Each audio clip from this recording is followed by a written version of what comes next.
Now come to business questions. The shall lead the House, Jessie Norman. Thank you, Mr. Speaker. Will the Leader of the House give us the forthcoming business?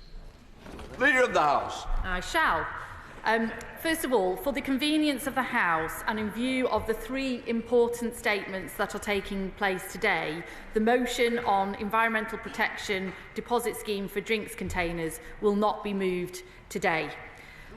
The business for the week commencing the 20th of January includes Monday the 20th of January, general debate on the impact of food on diet and obesity, followed by general debate on financial education. The subjects for these debates were determined by the Backbench Business Committee. Tuesday the 21st of January, remaining stages of the Armed Forces Commissioner Bill, followed by motion to approve the draft deposit scheme for drinks containers, England and Northern Ireland Regulations 2024. Wednesday the 22nd of January, motion to agree a money resolution relating to the terminally ill adults end of life bill, followed by second reading of the Bank Resolution Recapitalisation Bill, Lords. Thursday the 23rd of January, general debate on Holocaust Memorial Day. Friday the 24th of January, private members' bills. The provisional business for the week commencing the 27th of January will include Monday the 27th of January, general debate on the creative industries. Tuesday the 28th of January, remaining stages of the Water Special Measures Bill, Lords. Wednesday 29th of January, second reading of the Arbitration Bill. Thursday the 30th of January, business to be determined by the Backbench Business Committee. Friday the 31st of January, the House will not be sitting. Jessie Norman.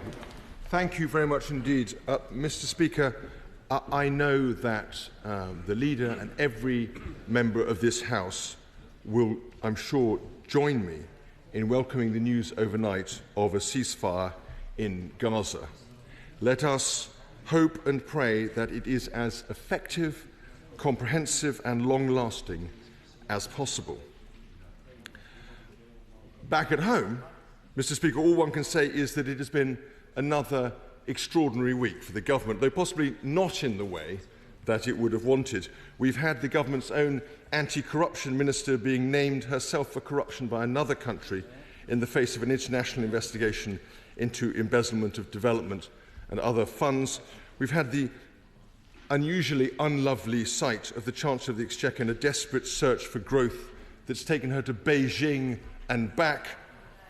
Though with precious little result, it seems. The Institute of Chartered Accountants in England and Wales said this week that stagflation, that toxic combination of recession and inflation, is now a live risk. Even the very, very modest GDP growth reported for November was below expectations.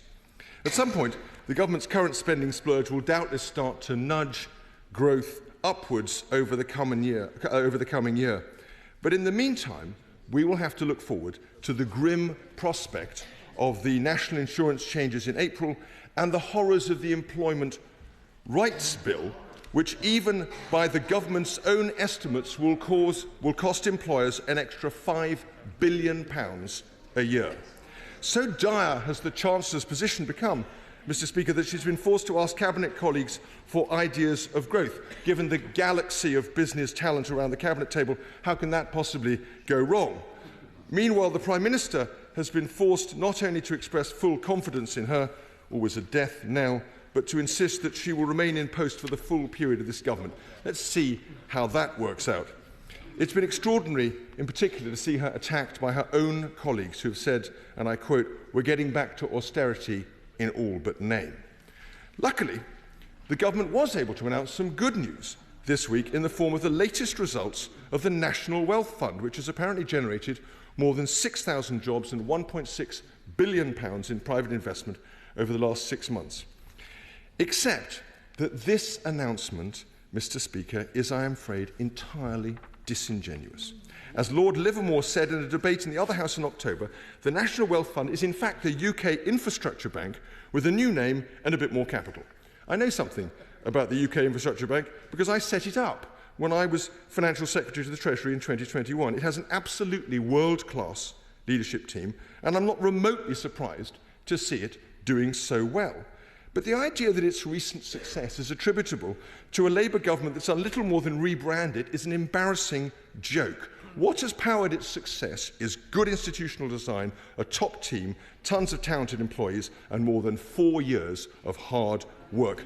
One recalls the government's attempt to claim credit for £63 billion of international cash in the October Investment Summit. I know the leader is a strong believer in transparency and accountability, so I'm asking her now to have the Treasury give the House an update on what that cash, what form that investment has taken, how much it's been received, and where it is being spent. Frankly, it is more than doubtful that 3 months of post-election chaos in the government had any such effect in boosting investment, but we will see when the government publishes the numbers, as I'm sure it will. If it turns out that, like the so-called National Wealth Fund, if it turns out, as the National Wealth Fund has done, we will know that the Labour government is more than happy to take credit for some of the work of the last government at least, only provided it can put its own name on it.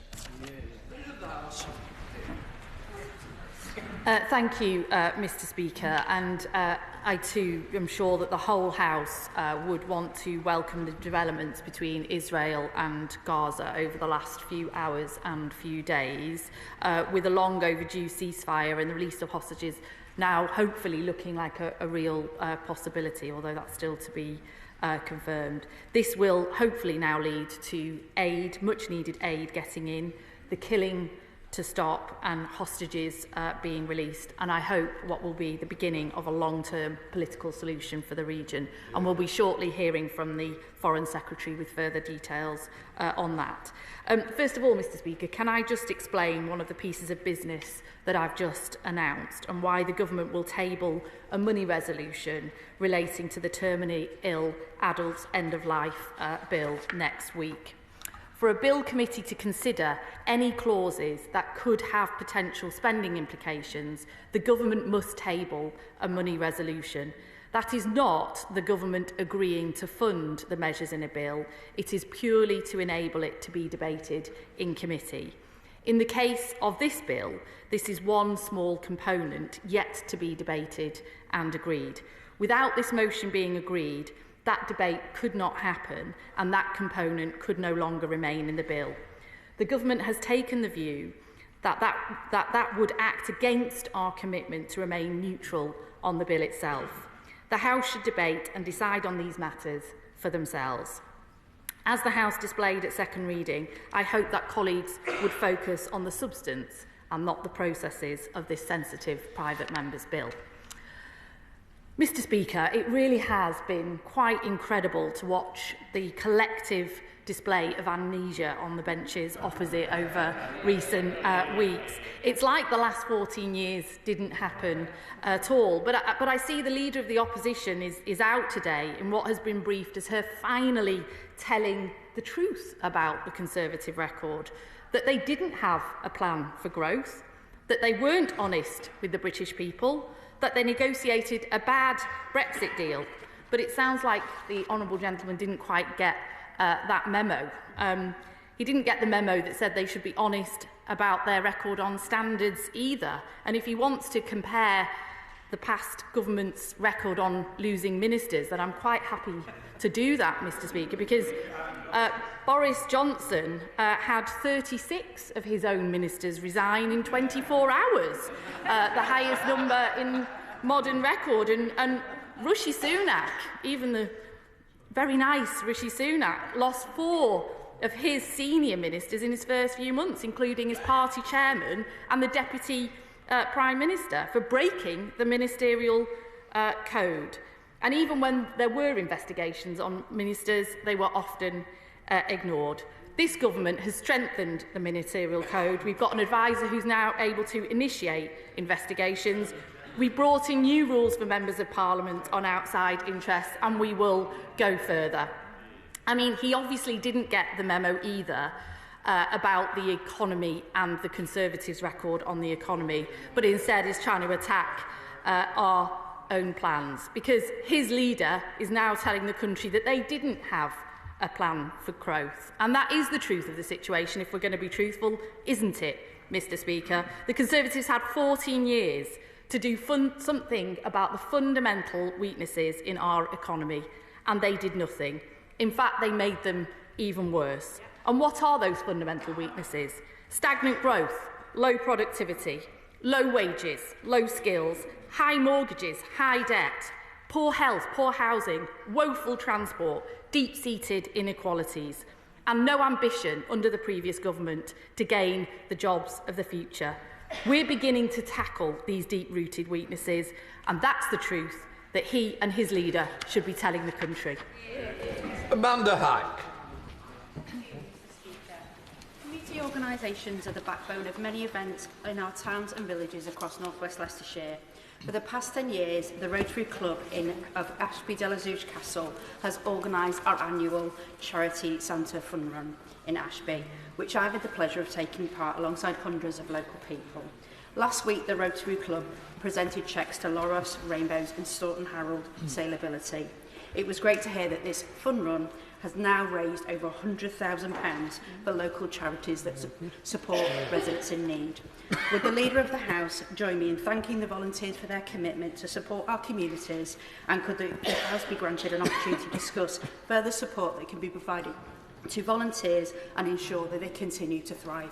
Well, can I thank her for that? And I certainly will join her in thanking the volunteers in her constituency for what sound like fantastic local fundraising activities. I thought she was going to ask me to go on a fun run there, Mr Speaker, to which the answer was going to be no.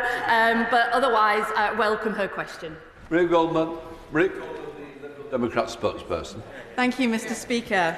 On these benches, we have been delighted to see the recent groundswell of support across the House for Liberal Democrat policies. In particular, I would cite the support for our Youth Mobility Scheme Bill, the warm response for the Honourable Member for Cheltenham's Sunshine Bill coming tomorrow, and the House endorsing a fairer voting system. So will the government answer this clear yearning by members across the House for Lib Dem policies and provide parliamentary time to ensure these bills become law?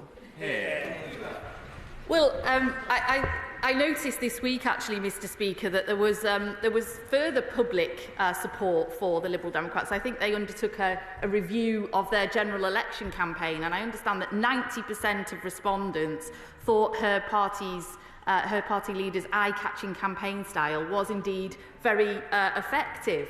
I concur. So here's to even more bungee jumping and paddleboarding, but perhaps less of the tight wetsuits, I think. I'm not sure I really want to see those. But I'm pleased that we are able to support a number of the measures coming forward from her colleagues and the party benches, and I look forward to continuing to work constructively with Liberal Democrats across the House. Natalie Flynn. You're here.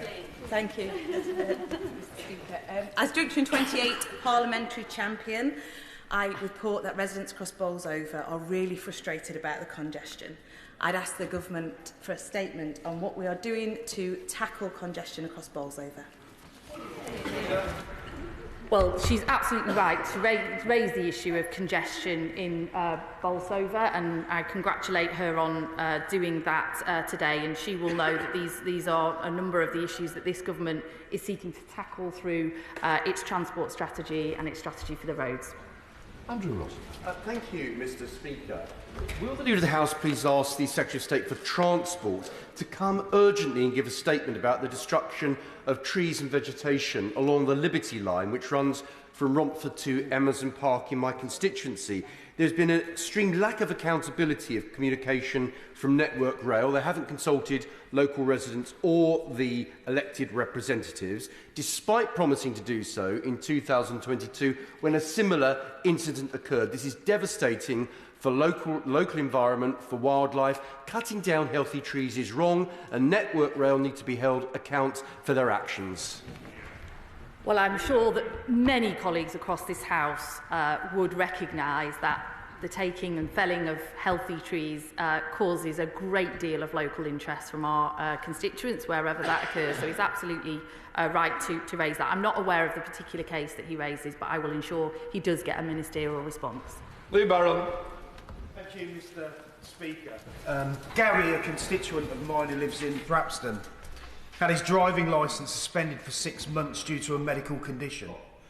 During this time, his employer supported him getting to and from work, but shortly before his licence was due to renew, once again due to his medical condition, his licence was suspended for a further 6 months. In light of that, and in order to continue to work, Gary applied for support from the Access to Work grant scheme. Following his application, Gary was advised that there was a 30-week wait for his Access to Work grant to be dealt with.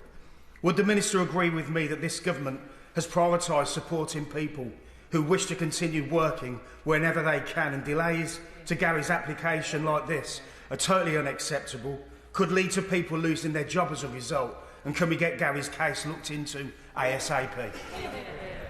Well, Gary's case sounds completely unacceptable to wait that long, and this government is committed to significantly reducing these wait times to Access to Work and other programmes, and I will ensure that a minister looks into Gary's case and it gets resolved as soon as possible. The Backbench Committee, Bob Black. Thank you, Mr Speaker. And I thank the leader for protected time for the debate this afternoon, and also for the time for next week for the annual Holocaust Memorial debate. In addition to the business the leader has announced for Monday, there will be 2 Select Committee statements on behalf of the Treasury Committee and another one from the Defence Committee, very important statements, so I trust the government will seek not to put on too many statements to squeeze the time available. In addition, we always like to satisfy colleagues. There will be a debate on Thursday the 30th of January on PR for general elections. In terms of the Westminster Hall business, obviously next Tuesday there'll be a debate on provision of auditory verbal therapy. On Thursday, a debate on United Nations International Day of Education, and then followed by a debate on innovation in the field of rare retinal diseases. On Tuesday the 28th, there'll be a debate on road safety for young drivers, and on Thursday there will be then a debate on medicinal cannabis. Mr Speaker, in addition, can I just say that the Palestinian Solidarity Campaign have organised hate marches across London over many months since the October the 7th. The Metropolitan Police have finally decided that it's unacceptable for them to form up at midday 100 yards from a synagogue, where Jewish people were threatened from going out of the Shabbat service or joining the Shabbat service. Now the Met Police have insisted that the route is away from any synagogue. But the Palestinian Solidarity Campaign have said they're going to defy the Metropolitan Police and form up outside the synagogue. So could we have a statement from the Home Secretary reinforcing the view that if this happens, those individuals will face the full force of the law, they'll face the cost of policing that demonstration and ensuring that public order is protected. Leader of the House.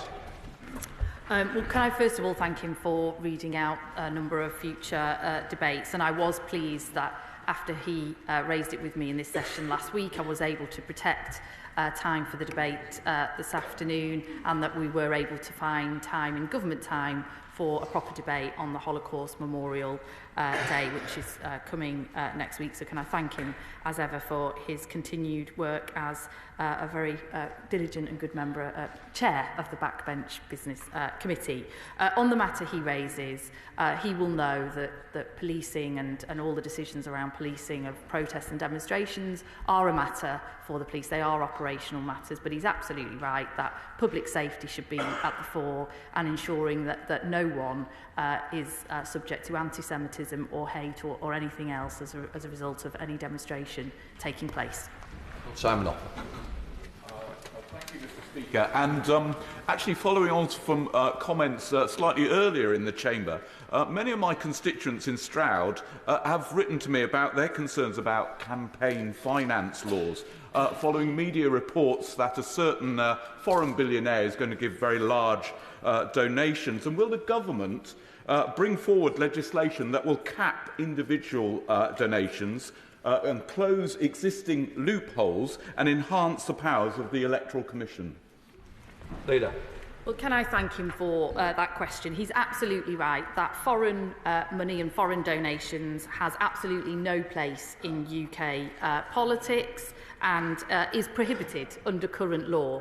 But there may need to be tightening of that legislation. He will know that we have a manifesto commitment to look at donations to political parties, and we will be bringing forward, probably in the next session, a bill on elections. Wendy. Mr Speaker, yesterday I and many other members attended an oversubscribed debate in Westminster Hall led by the Right Honourable Member for South Holland and the Deepings on compensation for waspy women, and it was quite clear in that debate that there is not consensus on the government side in relation to the outcome and the decision that has been made by the government. Given that the PHSO sent the report to Parliament for Parliament to decide, when will the government give time for this debate and a vote to take place? Well, can I thank her for that question? And as she's just described, obviously a debate did take place yesterday, and there are many mechanisms for debates to be brought forward into the Chamber or into Westminster Hall as they are being done.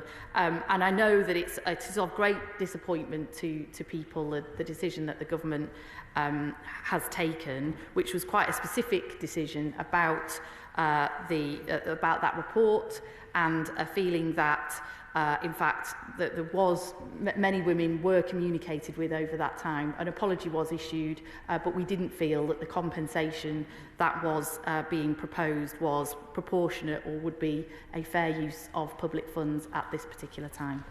Michelle Welsh.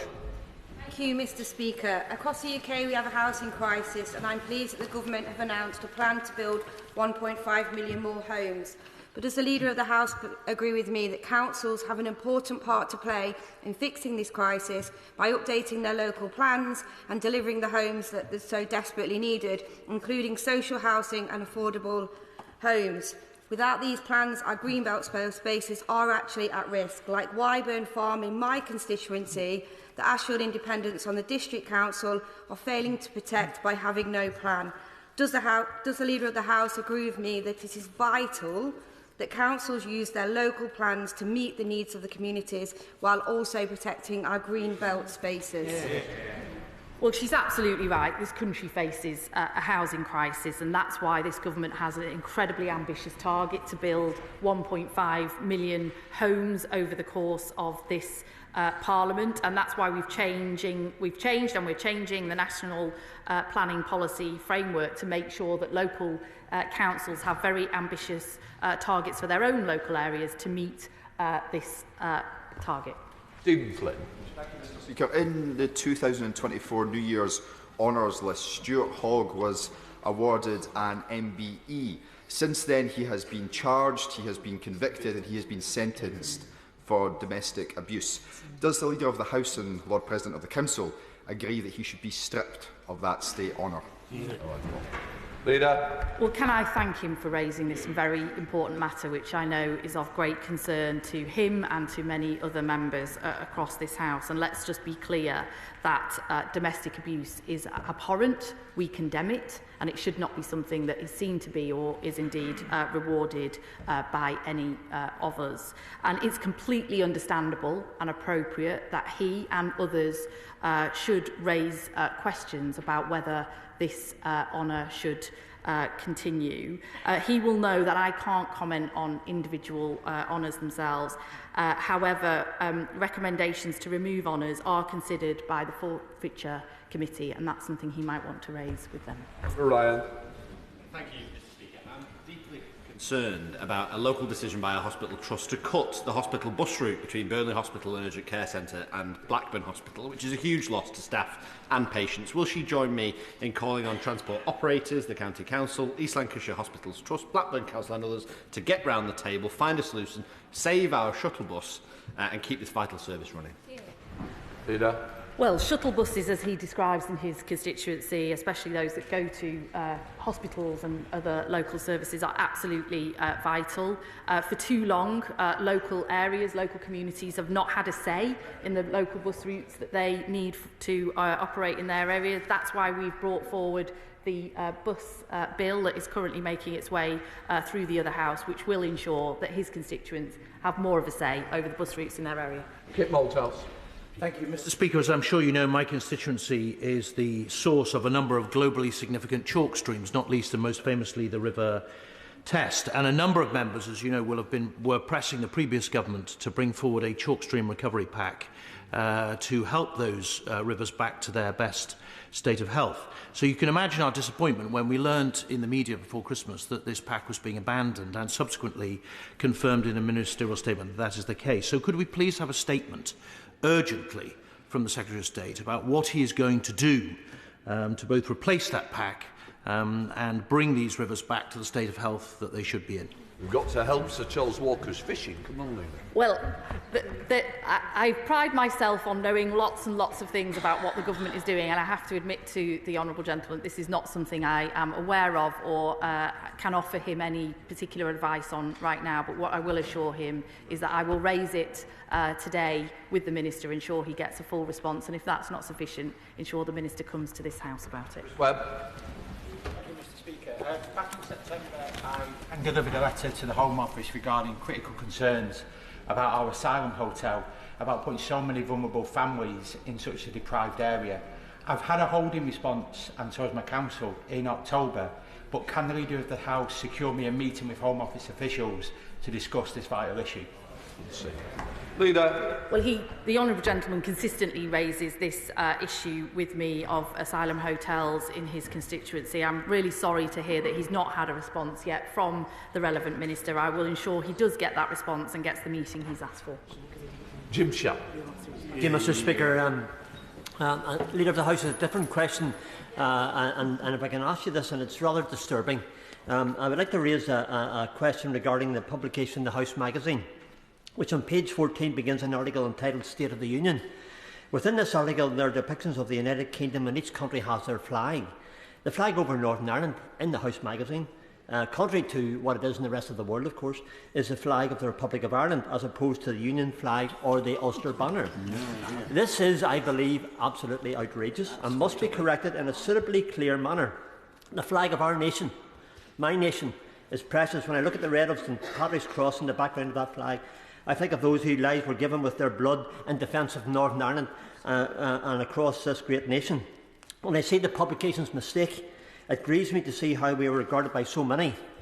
I wish to make it clear, we don't live under the flag of the Republic of Ireland, despite the view of those who don't attend here, and yet whose influence, it seems, Mr. Speaker and Leader of the House, is greater than some of those in the chamber. The flag of Northern Ireland is the Ulster banner or the Union flag, and it means something to many people who allow this disgraceful. We can't allow this disgraceful incident to pass. I would ask, through you, Leader of the House, to Mr. Speaker as well, not simply for a correction, but to highlight that it would be also seen that perhaps the House magazine staff need to be educated on the basics of the State of the Union, geographically as well, if they understand even the wee simple things, when purporting to be a political magazine over the business of this House.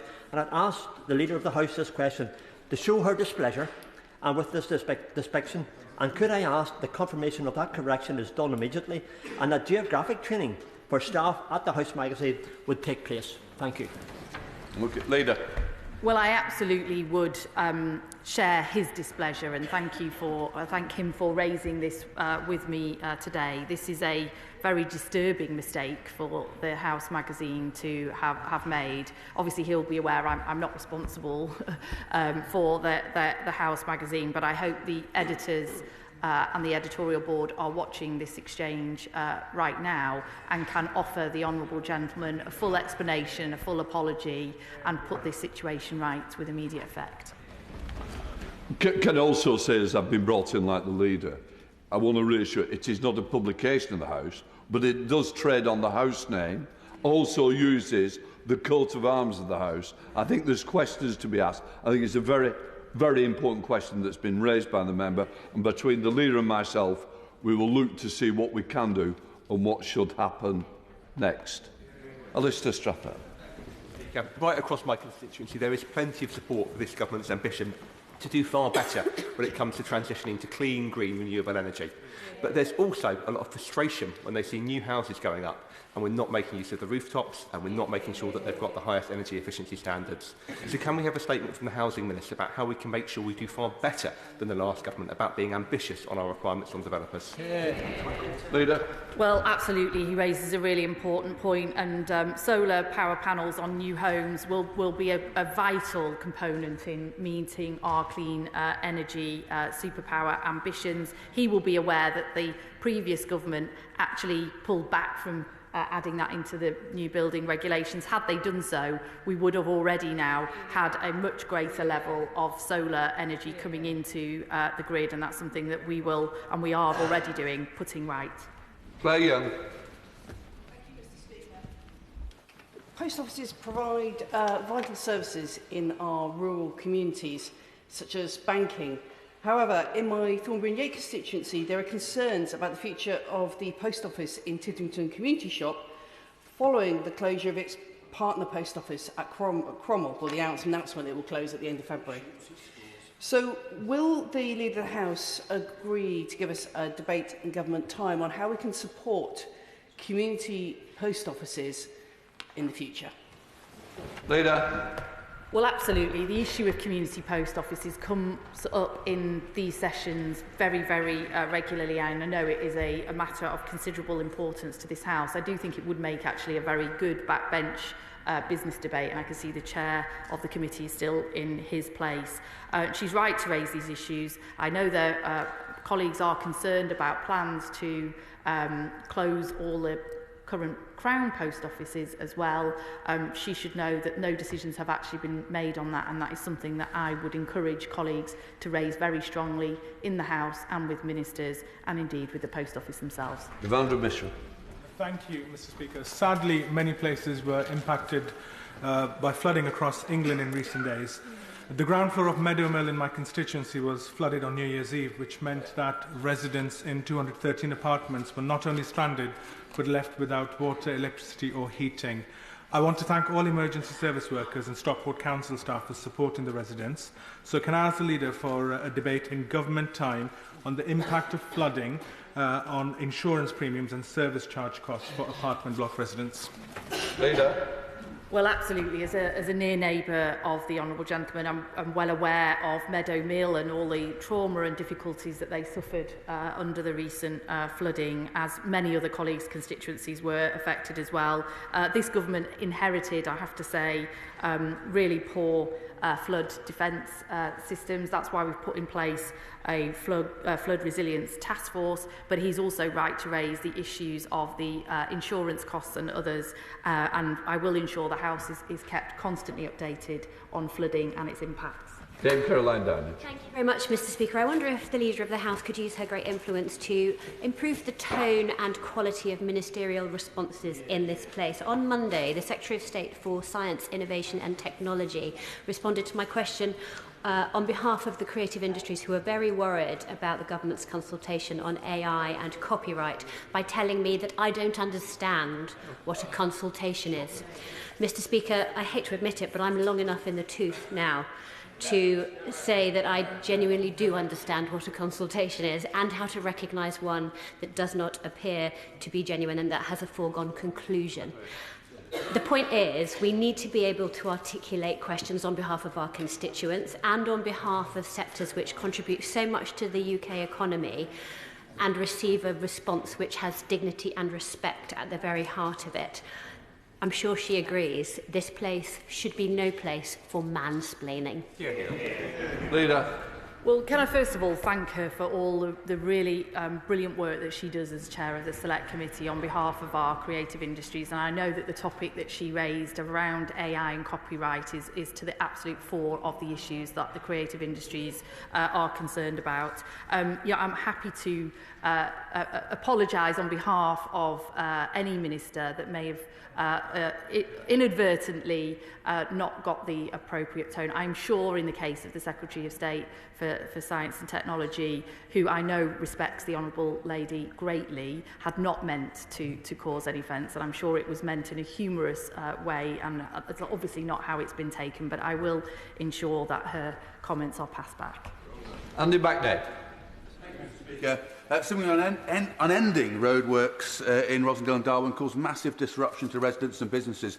Lane rental schemes where companies are charged for the times their works occupy the road can be a game changer, yet highways authorities like Lancashire seem to be unwilling to use the powers available to them. So would the Leader agree to a debate in government time on how we can get the action that we need to free up our roads? Through the House.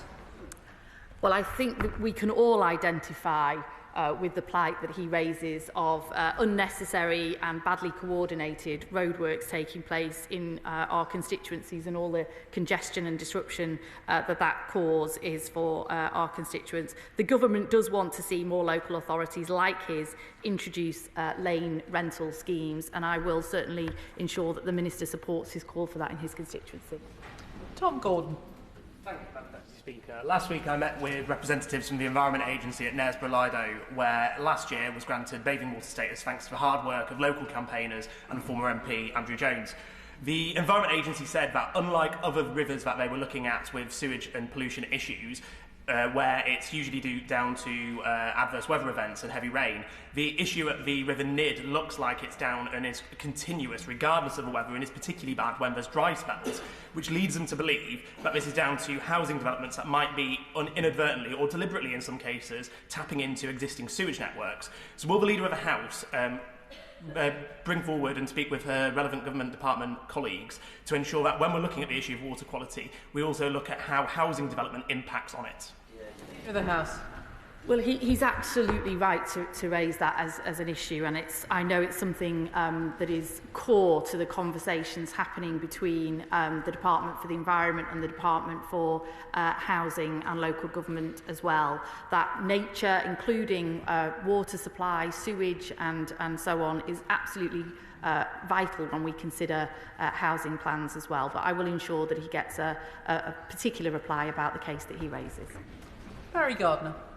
Madam Deputy Speaker, the good news is that 185 apartments around Wembley Stadium in my constituency are now ready to occupy. The bad news is that nobody can move into them because the building safety regulator has sat on their Gateway 2 applications for 6 months and their Gateway 3 applications for 2 months. We have a housing shortage. Can the Leader of the House ensure that we have a debate on the delays and dysfunctionality of the building safety regulator? Leader of the House.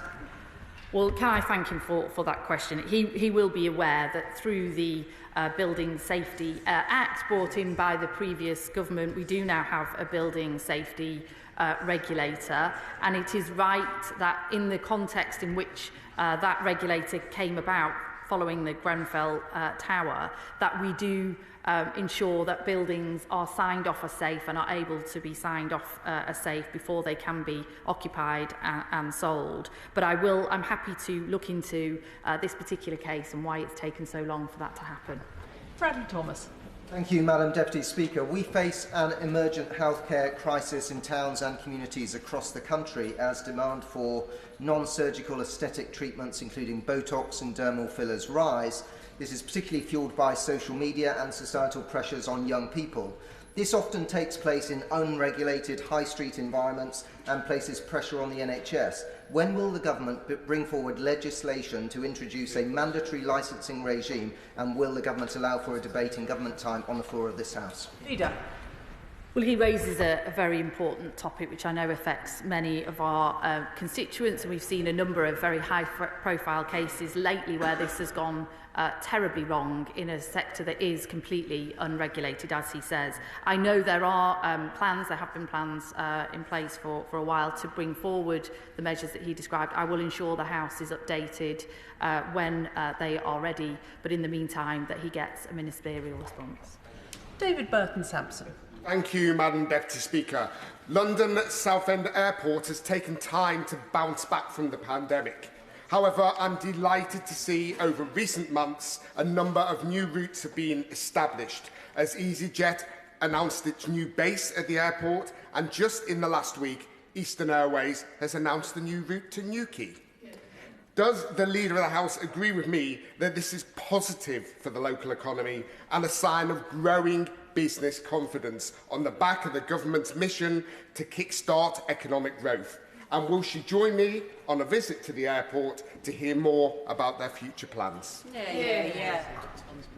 Well, can I join him in commending the great efforts of Southend Airport and himself and other local leaders in really taking this airport from strength to strength over the last year, even in recent years. I know that I think EasyJet is also looking at opening a base there soon, and it is clear that this airport is now going from strength to strength, something that his constituents, I know, will strongly support. Ellie Chowns. Thank you, Madam Deputy Speaker. The Office for Environmental Protection published its annual report today on our progress in protecting the environment, and unfortunately it's not good news. We are off track on 20 out of 43 targets. Only 5 out of their 52 recommendations last year have been implemented.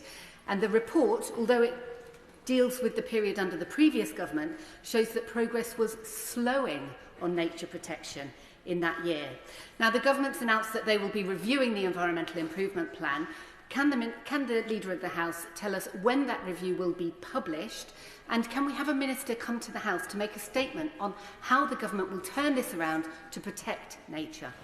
House. Well, she's absolutely right that the report she identifies shows how little was being done to protect nature, despite many announcements to the contrary under the previous government. Nature protection is a core part of our clean energy mission, and that's why the DEFRA department are core to that mission. It will take a while to turn these things around, as she will be aware, but we are committed to doing that. I will ensure that she and the House are updated regularly on where things are up to, and certainly when these reports are being responded to. Andrew Pakes. Thank you, Madam Deputy Speaker. We are a proud cathedral city. Everyone in Peterborough has a story to tell about our cathedral, whether it's attending a carol service, going to a graduation, a community event, or even remembering the Foreign Secretary singing as a chorister when he was a schoolboy. For over 900 years, our cathedral's been there for us, and now, in the words of the very Reverend Chris Dolliston, our Dean, we need to be there for the cathedral because it has a funding crisis. Can I ask the Leader of the House if she will join me in wishing well the cathedral in its appeal, and if she'll ensure that we have time in this House to debate these wonderful, wonderful assets, which are not just local of importance, but national assets to our heritage? Leader of the House. Well, the Honourable Gentleman is a really fantastic champion for his constituency of Peterborough, and I strongly welcome his contribution today and fully support what he says about both Peterborough Cathedral but also the cathedrals of this country and what a national asset they are. He will be aware the government has a range of support programmes for places of worship in place, such as the listed places of worship scheme and the church's conservation trust. And there is a debate actually in Westminster Hall on listed places of worship scheme next week, which you may want to participate in. But can I join him finally in strongly supporting the campaign for Peterborough Cathedral to raise the funds it needs? Graham Stewart. Thank you, Madam Deputy Speaker. It's nearly 3 years since the passing of the Down Syndrome Act, and yet the guidance that brings it to life has not yet been implemented. People with Down syndrome really do need support in areas like healthcare, education and employment. So could we have a debate in government time on support for people with Down syndrome and ensuring that this vital piece of legislation is fully enacted? Leader of the House.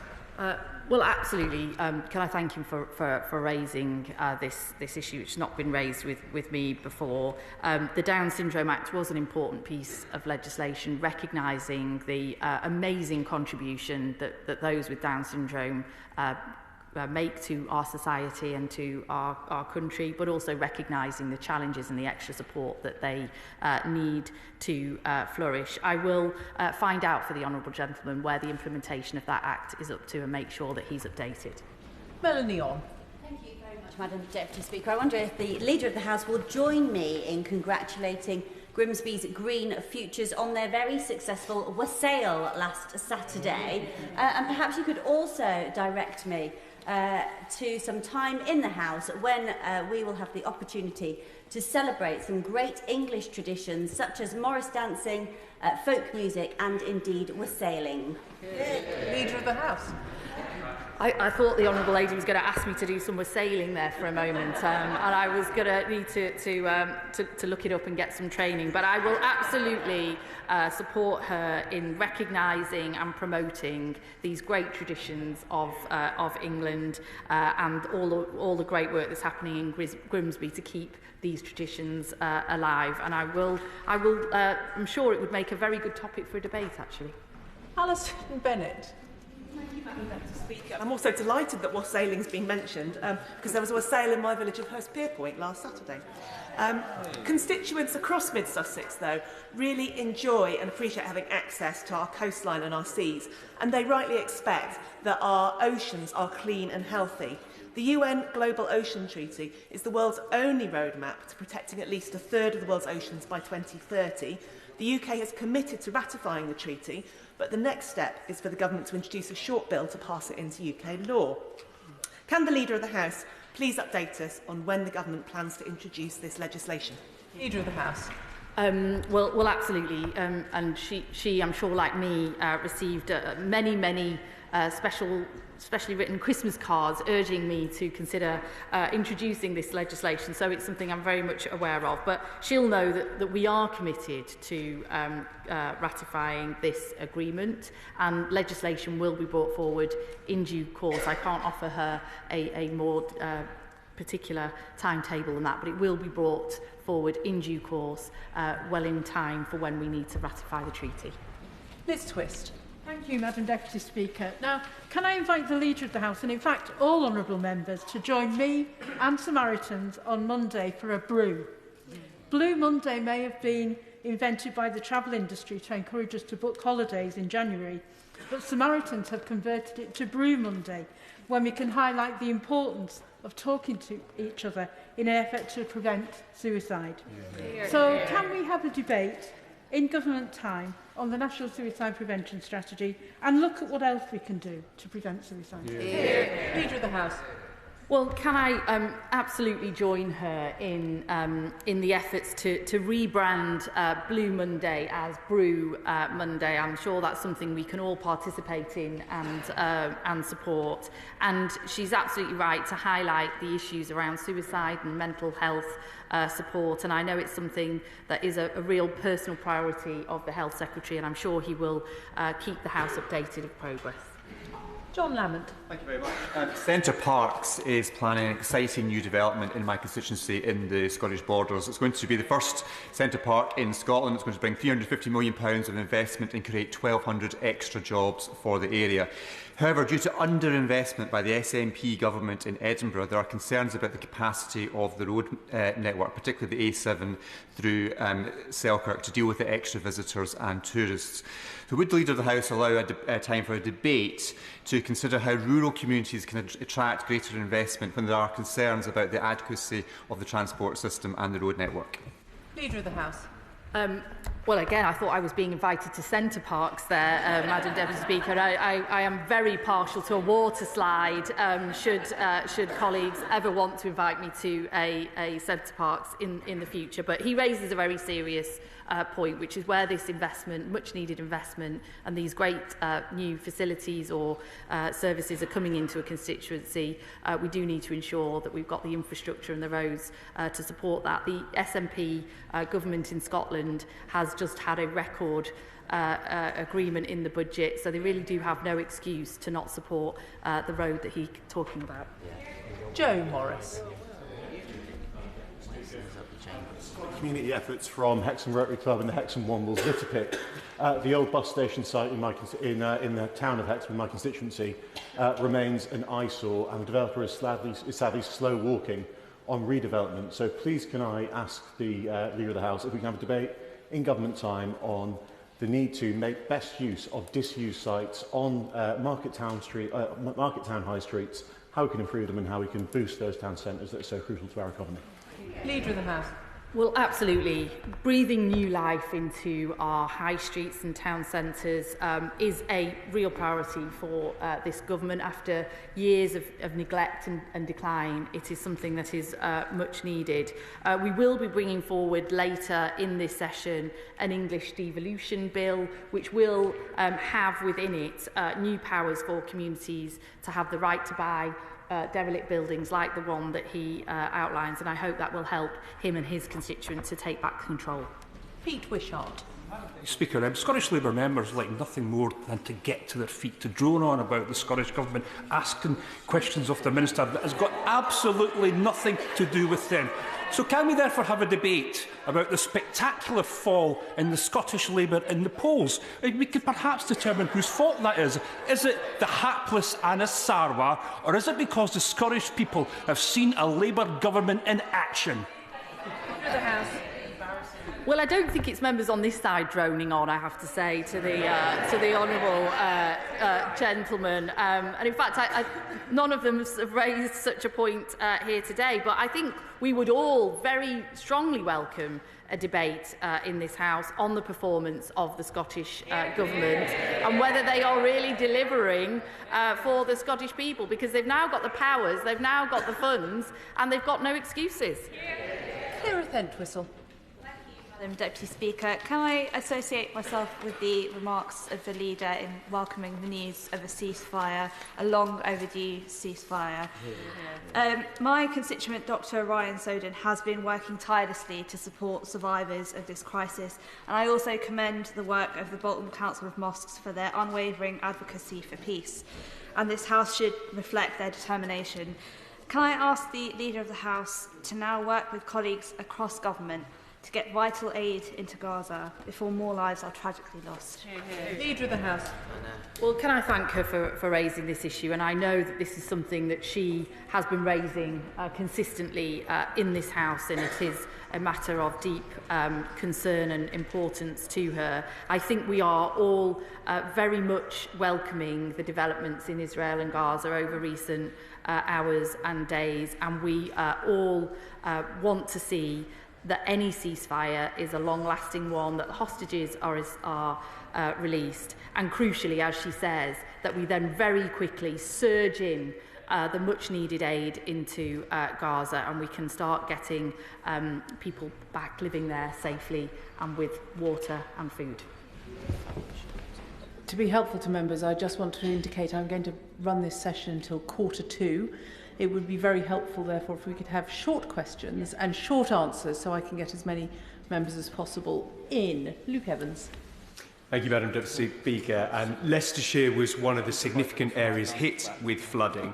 Fortunately, my constituency is relatively okay, bar pockets like Shenton, Barwell, Sheepy Magnet and Witherley. Part of the problem they have is they're too small to hit the government's targets and often don't get flooded into the houses, just all the roads and the connectors to get the funding. So would the Leader of the House write to the DEFRA Secretary to say when he looks at the formula, would he consider small communities that are isolated and cut off, that don't have breaches into the house, because that's fundamentally very difficult to solve? Leader of the House. Well, look, he's absolutely right. I think the issues with climate change, as we're seeing, and the changes in global weather, I think the incidents of flooding are more often, they're more acute, they're often very hyper-localised rather than widespread. And I think he makes a very compelling point about the impact not just on homes, but on local infrastructure, where we get these very localised flooding issues. And I shall certainly make sure that that is considered by the Secretary of State. Bayo Alaba. Thank you, Madam Deputy Speaker. Please, can I take this moment to invite the Leader of the House to commend the hard work of the One Love project in my constituency of Southend, East and Rochford. The One Love project is a community-run, non-referral service that supports those most in need, including the street homeless. Not only do they provide food, but also warm showers, clothing, clothes washing facilities, sleeping bags, and the list goes on. Above all, it is the welcoming, non-judgmental approach of Sharon and her fabulous team there that makes this work most inspiring.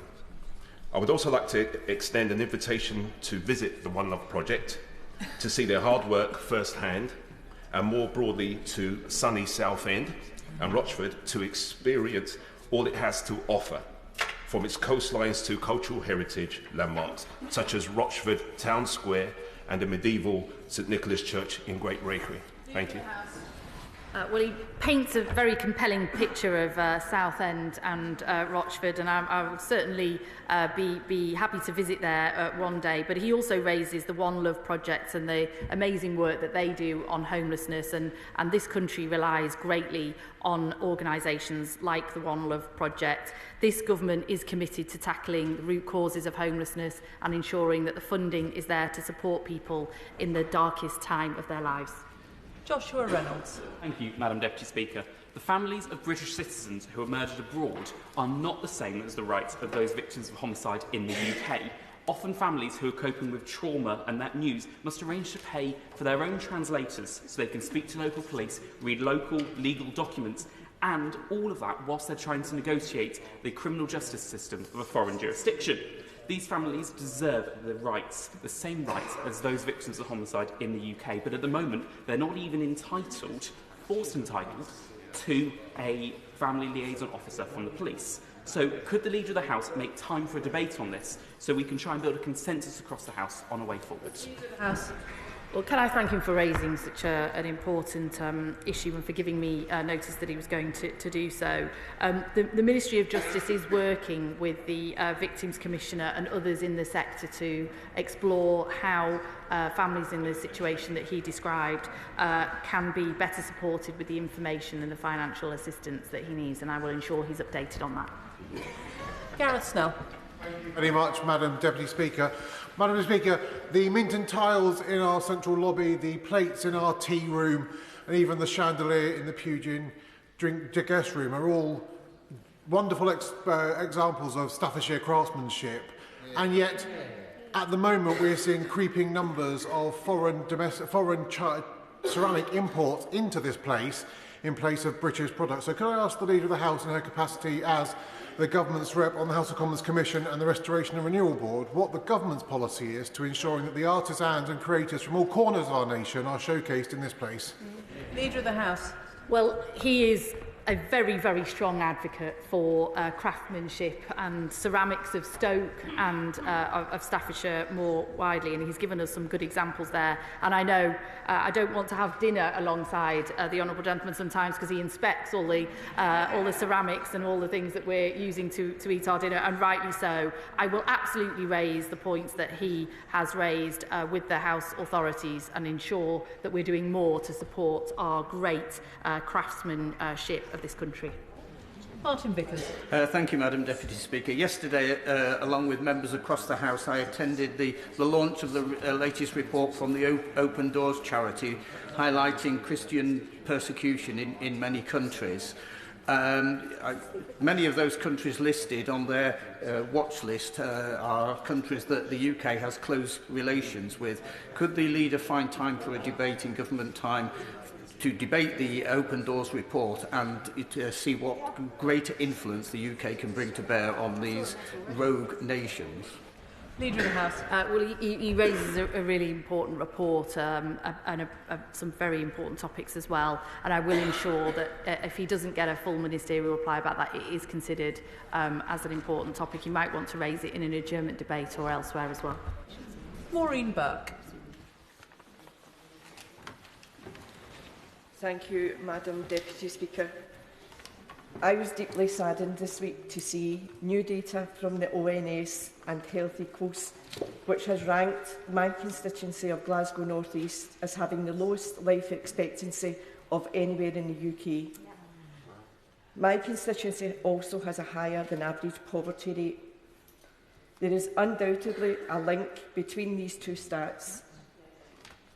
Would the Leader of the House consider holding a debate on government time to explore the factors which contribute to low life expectancy, including the impact of poverty, to help my constituents to live longer, happier and more financially secure lives? Leader of the House. Well, absolutely.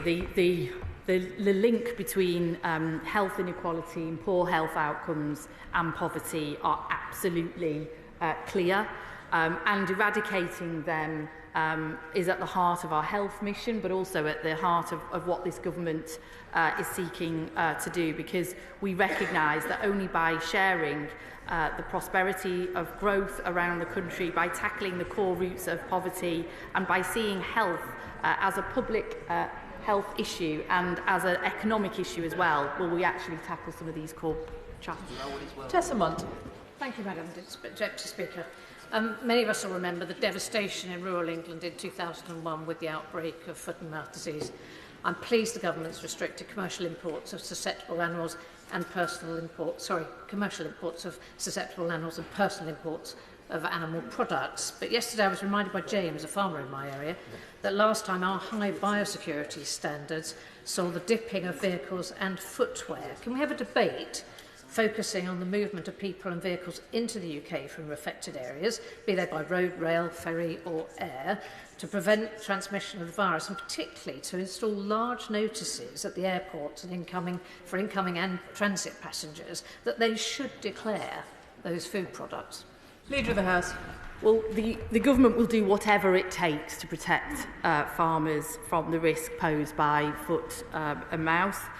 We've already brought in restrictions on animal products from Germany, and we will not hesitate to add additional countries to that list. And I want to reassure her that there are currently no cases here in the UK. We did have an urgent question on this matter yesterday, but I will ensure the House is constantly updated on any further developments. Can I just encourage all members to perhaps reduce the length of their questions by 50%, and then everyone will get in. Lee Pitcher. Madam Deputy Speaker. Last Friday, I had the privilege of meeting with the Foyer and the Doncaster Housing for Young People to discuss how we can best support 16 to 25-year-olds who are homeless or vulnerably housed. Having experienced homelessness as a child, I know just how challenging that can be, and therefore really welcome the measures in the bill. Will the Leader of the House join me in congratulating the vital work of those organisations, Doncaster Housing for Young People, and praise the measures in the Renters' Rights Bill? Leader of the House. Well, absolutely. The Renters' Rights Bill, which actually the party opposite voted against this week, shockingly so, will see the end of Section 21 no-fault evictions, which is an important measure, along with many others, to ending homelessness in this country and tackling the root causes, and I strongly support his support for the bill.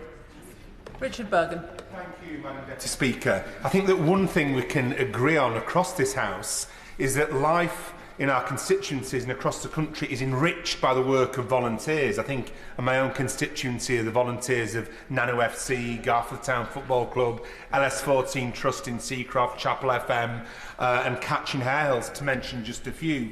Every December, it's International Volunteer Day, so will the Leader of the House consider guaranteeing an annual debate on international volunteers so we can celebrate in this House the work that volunteers do in our constituencies? Leader of the House. Well, it gets raised with me very often, Madam Deputy Speaker, because volunteers do absolutely enrich our communities, our society. Without them, we would not have the country and the communities that we have. And I would very much look at the suggestion that we have an annual debate to celebrate their contribution to our constituents. Alice MacDonald. Madam Deputy Speaker. Currently there is no statutory right to time off work for fertility treatment, which causes so much stress to so many people. I know many employers do offer this voluntarily, which I welcome, but does the Leader of the House agree with me and campaigners such as Fertility Matters at Work that this is really important to support people who seek fertility treatment, and can she update us on the timetable for the Employment Rights Bill so we have a chance to discuss reproductive health in the workplace? Leader of the House. Well, as she'll know, I'm very sympathetic to the question that she asked, which was one of the reasons that I ensured that members of Parliament could get proxy votes for fertility treatment, something that I know many members will take advantage of. We do have the Employment Rights Bill going through committee at the moment. It will soon be coming back to the House for report stage, and I think she should raise these matters during the course of the passage of that bill. Hazel Caliscan. Speaker. My constituents in Barking were delighted to hear the news that the train operator C2C would be brought into public ownership later this year, a decision that will see more reliable train service. C2C are currently refurbishing the Barking station in my constituency, but the works have suffered delay after delay. Can I ask the Leader of the House if she would seek a statement from the government about the public transport infrastructure that might be affected by the government's decision to nationalise plans, to give my constituents reassurance that the plans for refurbishment will get done and will be delivered soon? Thank you. Leader of the House. Well, the government's plans to take back our railways into public ownership are plans that will improve reliability, improve investment, improve the passenger experience, and so I can assure her that those plans will be of great benefit to her constituents in the way that she describes.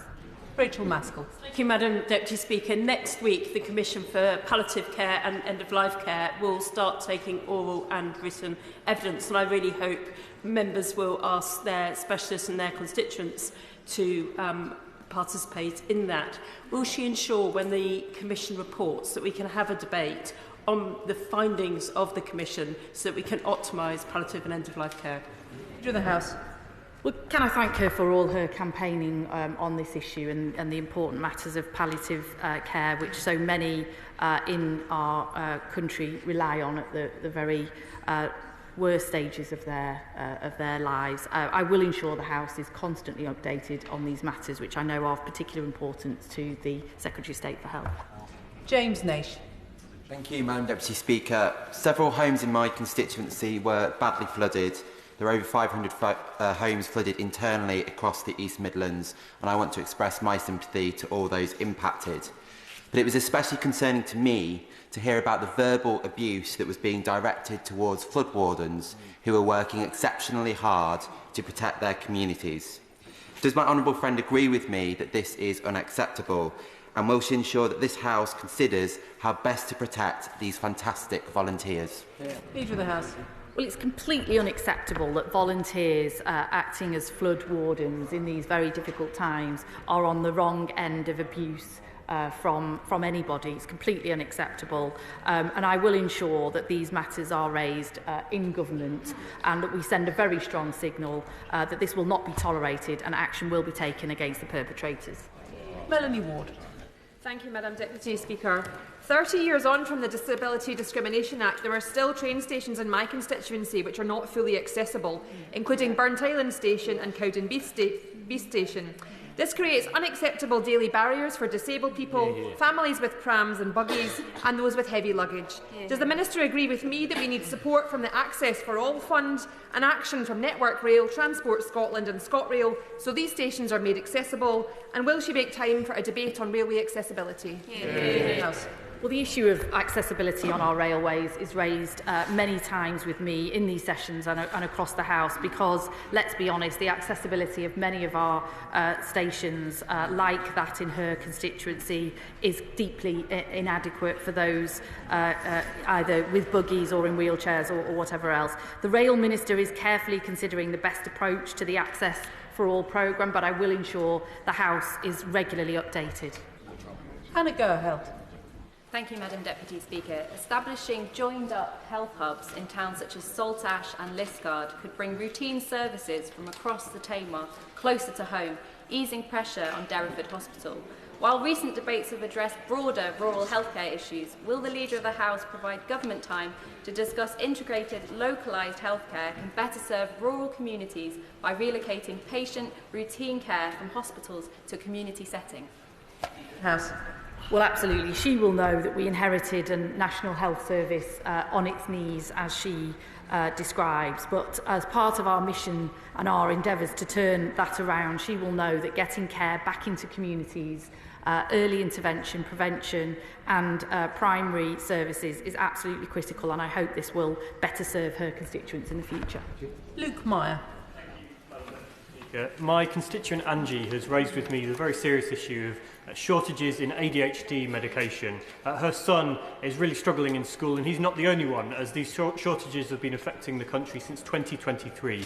Can the Leader of the House set out the government's position on this issue and whether we can make sure that this medication is made available? Leader of the House. Well, I know the Department for Health is working hard with industry and NHS England to help resolve the supply issues in ADHD medicines, which is actually a global problem, and I will ensure that he and the House is updated with any progress. Kirstine Sullivan. Thank you very much, Madam Deputy Speaker. In March last year, honourable members in this place discussed the need for improved PPE for women, an issue brought forward during the pandemic. Our co-professional services, who have a safety training centre in my constituency, recognised this need and told me during a recent visit that they are trialling women's sizes as standard. Will the Leader of the House allocate government time to debate legislating for the mandatory provision of women-specific and inclusive PPE?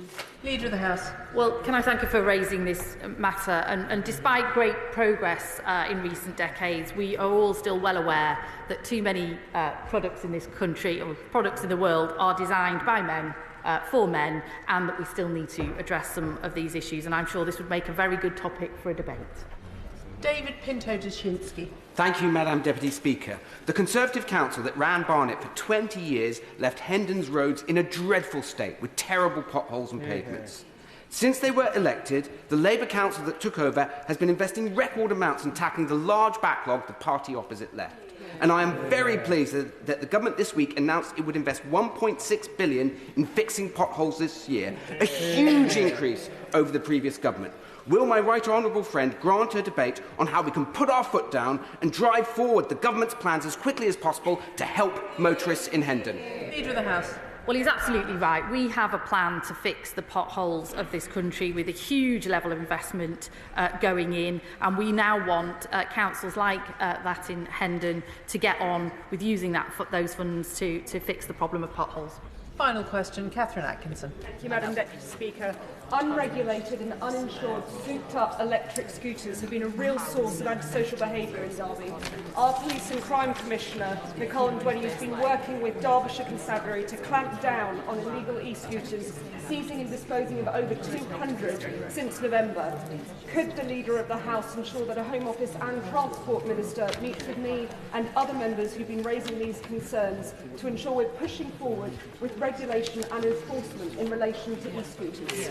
Leader of the House. Well, can I thank her for raising this issue? I know it blights many communities. We are taking action to deal with e-scooters, making it easier for these vehicles to be seized where necessary, and other measures that are coming to tackle antisocial behaviour as well. I thank the Leader of the House for those responses. I'm going to allow a few moments whilst the front benches switch over. If anybody wishes to leave, please do so quickly and quietly.